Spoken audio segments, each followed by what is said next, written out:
بسم اللہ الرحمن الرحیم۔ حضرت معبد رضی اللہ تعالی عنہ ایک بزرگ صحابیہ ہیں۔ مکہ سے مدینہ جاتے ہوئے قدیت نامی صحرا آتا ہے، جس میں یہ صحابیہ ایک خیمہ میں رہا کرتی تھی۔ بڑی ہی ذہین، فطین، شگفتہ زبان کی مالک، دلیر اور بہادر تھی اور بہت ہی مہمان نواز تھی۔ ابھی مسلمان نہیں ہوئی تھی، لیکن دریا دل تھی۔ اپنے خیمہ کے باہر مہمانوں کے استقبال میں بیٹھا کرتی تھی اور ادھر سے گزرنے والے قافلوں کو کھلاتی پلاتی رہتی تھی، اور ان کی یہ مہمان نوازی بہت مشہور تھی۔ نبی اکرم صلی اللہ علیہ وآلہ وسلم ہجرت کے سفر میں جب ان کے خیمہ کے پاس سے گزرے تو آپ اپنے دوست سفر حضرت ابوبکر صدیق رضی اللہ تعالی عنہ، عامر بن فہیرہ رضی اللہ تعالی عنہ اور ایک راستہ دکھانے والے شخص عبداللہ بن عریقت جو ابھی اسلام نہیں لائے تھے کے ساتھ ان کے خیمہ میں تھوڑی دیر کے لیے آرام کرنے کے لیے گئے۔ انہوں نے حضرت معبد رضی اللہ تعالی عنہ سے پوچھا کہ آپ کے پاس کھجور یا گوشت ہے؟ ہم خریدنا چاہتے ہیں۔ یہ خشک سالی کا دور تھا، ہر طرف بھوک اور افلاس کا بسیرا تھا۔ انہوں نے کہا، میرے پاس کچھ بھی نہیں ہے، اگر کچھ ہوتا تو میں آپ کی مہمان نوازی ضرور کرتی اور آپ کو فروخت کیوں کرتی۔ آپ کے دوست سے سفر بالکل بے توشہ ہو چکے تھے، ان کے پاس کھانے کو اب کچھ بھی نہیں رہ گیا تھا۔ ایسے میں سرکار دو عالم صلی اللہ علیہ وآلہ وسلم کی نظر خیمہ کے باہر ایک گوشہ میں کھڑی ہوئی ایک مریل سی بکری پر پڑی۔ آپ نے پوچھا، اے معبد، یہ بکری کیسی ہے، کس کی ہے؟ انہوں نے کہا کہ یہ چل پھر نہیں سکتی اور اس لیے ریوڑ سے الگ سے ٹھہری ہوئی ہے۔ آپ نے فرمایا کہ کیا اس کے تھنوں میں کچھ دودھ ہے؟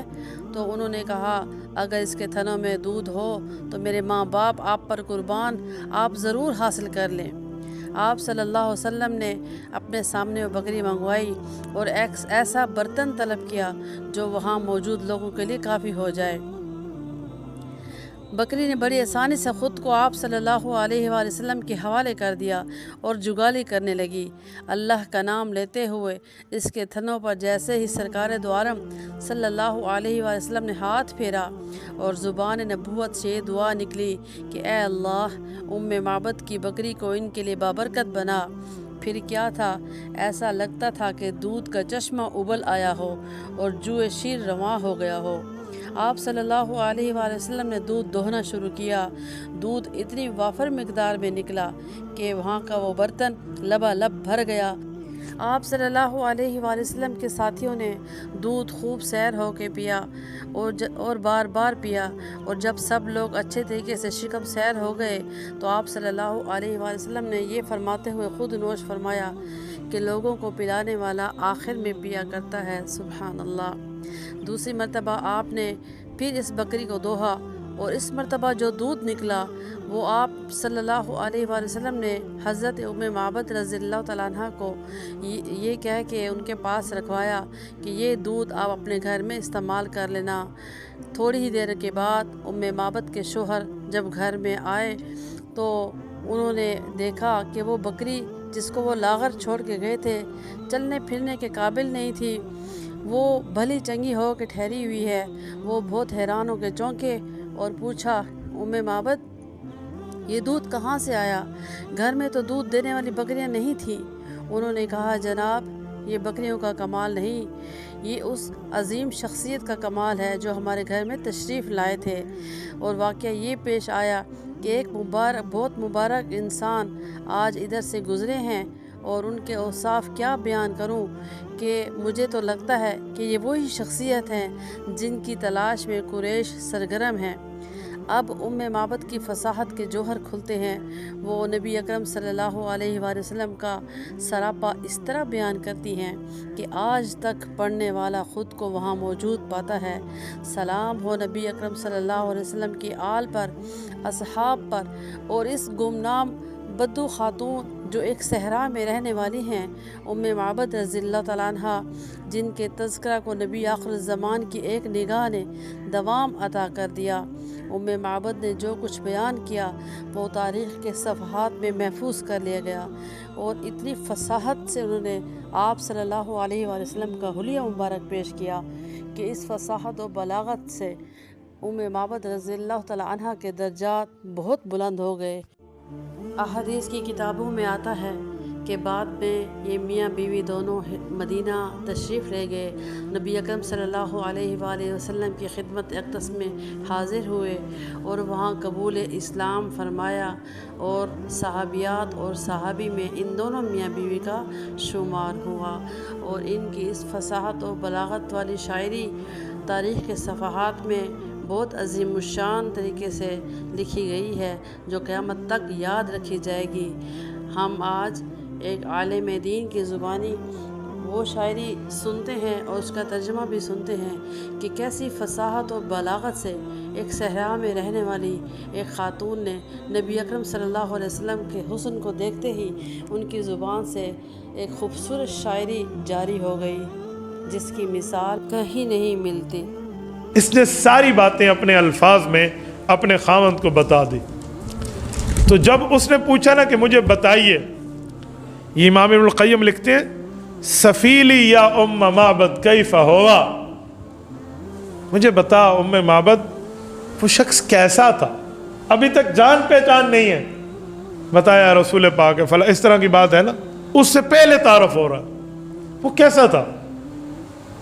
میرے دوستوں، میں رب کی گھر مسجد میں بیٹھا ہوں، اس خاتون نے جو رسول اللہ صلی اللہ علیہ وسلم کی شکل مبارک کا نقشہ کھینچا ہے نا، ان الفاظ کو پڑھ کے بندے کی ایمانی کیفیت لبریز ہو جاتی کہ یار ایک وقت کی صحابیہ ہے، ایک مختصر اور قلیل وقت رسول اللہ اس کے گھر میں رہے ہیں، اور اس نے کیا سے کیا اللہ کے رسول صلی اللہ علیہ وسلم کے لیے تعریفی کلمات کہہ دی۔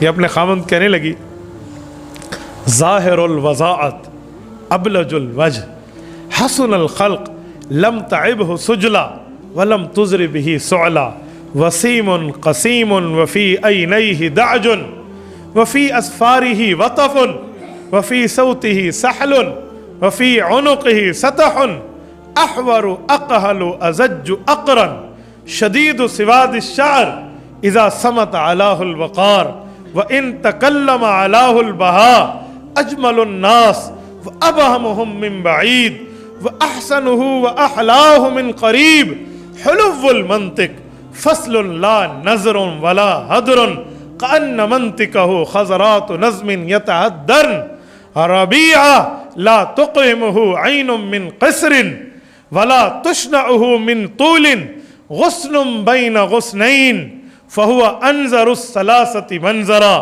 واحسنہم قدرا لہ رفقاء یحفون بہ اذا قال استمعوا لقولہ وَإِذَا أَمَرَ تَبَادَرُوا إِلَىٰ أَمْرِهِ مَحْفُوظٌ مَحْشُودٌ لَا عَابِسٌ وَلَا مُنزِفٌ۔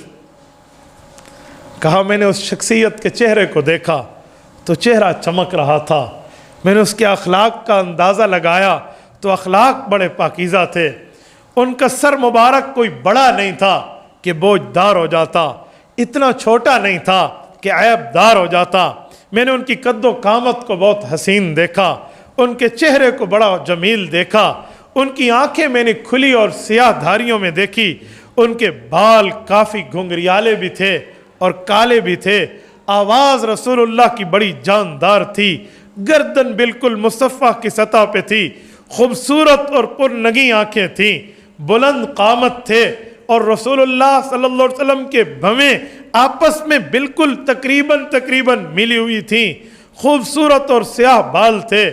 جب وہ خاموش ہو جاتے بیٹھنے والوں پہ وقار چھا جاتا، اور جب وہ بولنا شروع فرماتے ایک حسن اور خوبصورتی شروع ہو جاتی، اللہ کی قسم وہ تمام لوگوں سے زیادہ خوبصورت تھے، دور سے دیکھو تو پیارا نظر آئے، قریب جا کے دیکھو سب سے حسین نظر آئے، جمیل اور شیریں کلام اس شخصیت کا تھا۔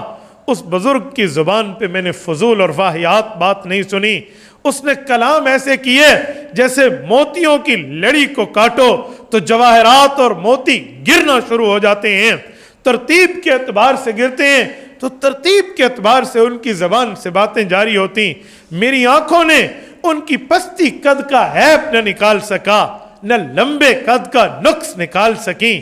وہ دو شاخوں کے درمیان ایسی خوبصورت شاخ کی مانند تھے جو ان دو سے زیادہ تر و تازہ اور حسین نظر آتی ہے. ان کے ساتھیوں نے انہیں یوں گھیرا لگایا ہوا تھا. جب وہ بات کرتے یہ سنتے اور حکم بجا لاتے، وہ حکم کرتے یہ تعمیل کرتے. وہ خدمت کرانے اور مخدوم تھے، مطاع تھے، ان کی بات مانی جاتی تھی. وہ تنگ نظر بھی نہیں تھے، بے مغز بھی نہیں. یہ ایک لمحوں کی، ایک دن کے چند لمحوں کی ملاقات ہے. یہ اس خاتون کے الفاظ ہیں. آج کے ترجمے والے جتنی کوشش بھی کر لینا، شاید میں اس عورت کی الفاظ کی کیفیت تو ان الفاظ میں نہیں لا سکتا نا. جب اس نے یہ لفظ کہا نا تو آگے سے اس کا خاوند جو سنتا رہا کہ میری بیوی آج کیا بول رہی ہے، اس کی ملاقات ہے نا کہیں سے، کوئی اثر بھی تو ہے. سنتے سنتے اس کے خاوند نے کہا اچھا. فقال ابو معبد واللہ ھذا صاحب قریش. اب میں سمجھ گیا ہمارے گھر کو رونق کس نے لگائی ہے. یہ تو وہی قریش کے نوجوان ہیں الذی ذکروا من امرہ ما ذکروا، جس کی نبوت کے ذکر کے چرچے مکۃ المکرمہ میں تجارتی سفر میں سن کے آیا تھا. یہ وہ شخصیت ہے. اور فوراً اپنی بیوی کو کہا کہ وہ کہاں گئے ہیں، میں تھوڑے معلومات لے لیتا ہوں، ان کی منزل کا پتہ میں ڈھونڈ نکالوں گا. چاہے میری قدرت میں جتنا مال ہے نا انہیں بیچ کے بھی ان تک پہنچنا پڑے نا تو ہم جائیں گے. لقد ہممت واللہ، اللہ کی قسم کھا کے کہتا ہوں میں یہ ارادہ کر رہا ہوں ان اصحبہ، کہ میں اس کا ساتھی اور صحابی جا کے بنوں گا. ولا افعلن ان وجدت الى ذلك سبیلا، جتنی کوشش مجھے صرف کرنی پڑے گی میں کر کے اس تک پہنچنے کا راستہ نکالوں گا. اور یہی ہوا. یہ معبد اور ابو معبد یہ رسول اللہ صلی اللہ علیہ وسلم کی خدمت میں مدینہ منورہ آئے تھے. رسول اللہ صلی اللہ علیہ وسلم کو اس نے رسول اللہ ایک ہی بار کلمہ طیبہ پڑھتے وقت کہا، باقی کیا کہتے تھے؟ مبارکن. رسول اللہ صلی اللہ علیہ وسلم سے جب یہ بات کرتی تھی تو مبارک کہتی تھی.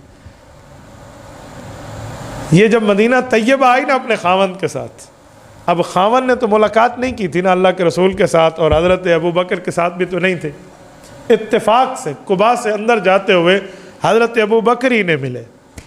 جب حضرت ابو بکر صدیق ملے نا تو اس نے دیکھ کے انہیں کہا واللہ ھذا صاحب مبارک، اللہ جانتے ہیں میرے خاوند یہ بندہ تھا جو اس مبارک کا ساتھی تھا، جس کے ساتھ تھا. حضرت صدیق اکبر انہیں وال آئے ہیں، ان کے خاوند نے کلمہ پڑھا ہے.